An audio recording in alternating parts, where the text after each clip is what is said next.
يما فزي هيلتي دبشك خلنا نطلعوا. طالعين؟ وين طالعين؟ ها بنيتي من الصباح، اخي ناوية تدبي للسوق من الصباح، رتحي فخر ربي ها بنيتي. يما مش نهار السوق اليوم نهار الانتخابات، هاي نمشوا ننتخبوا. اوه اسمع على سالمة، كبرتي وليتي تحبي تنتخبي، راكي وقيلة دوب ما عملتي 18 سنة ها حنانة. ها يما هذا هو السن القانوني للانتخابات، راه قلت لنا الاستاذة هك.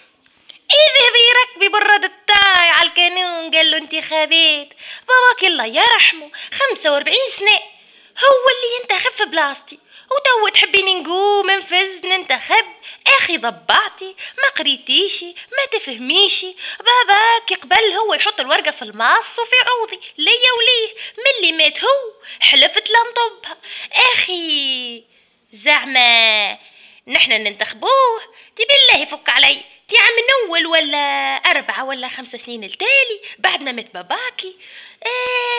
شو اسمها هذيك بنت الهادف، هالبرنية هالقارية قالت لي راهم انتخبوا ليا والباباكي، هاو باباكي هاهو ميت، حتى تو ها بنيتي ما يقصروش، تهني تو هن يعملوا كل شيء برواحهم.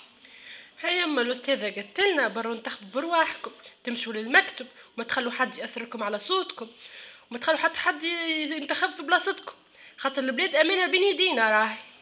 بنيتي حليلي يا ربي، وكي يعطوني قفة فيها قضية شهر، ها والله هذونا نحسهم حاسين بالزوالي ولا نحبهم.